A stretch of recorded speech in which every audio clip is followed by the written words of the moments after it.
5 ka barangay sa Dakbayan sa Davao ang giila nga very high risk area subay sa ihap sa ilang COVID-19 active cases. Anang report ni Sheila Vergara Rubio. Gikonsidera nga very high risk areas ang barangays 12B, 21C, 27C, 32D ug Ubalde.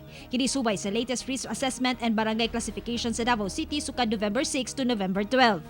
18 ka barangay usab ang high risk areas ug kini mao ang 5A, 19B, 20B, 22C, 25C, 28C, 30C ang Yongto Senior, Bukana, Buhangin Proper, Kabantian, Katalunan Grande, Agdao Sentro, Maa, Matina Crossing, Panakan, Talomo Proper ug Turil Proper.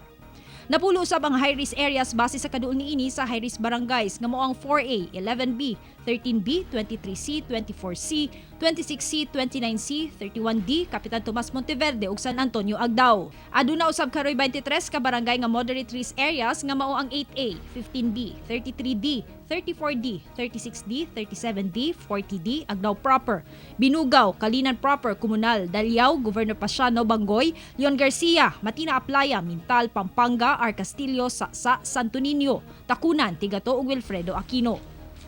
20 usab ka barangay ang moderate risk base sa kaduol niini sa high risk barangays ug kini mao ang 2A, 6A, 10A, 14B, 18B, 39D, Bago Aplaya, Bago Galiera, Katalunan Pequeño, Crossing Bayabas, Governor Vicente Duterte, Ilang, Indangan, Langob, Lapu-Lapu Agdao, New Lisada, Magtuod, Matina Pangi, Mudyang ug Vicente Hizon. Samtang anausab sa 106 ka barangay nga wala na mention ang ilang low risk areas. Ako si Sheila Vergara Rubio para sa One Mindanao.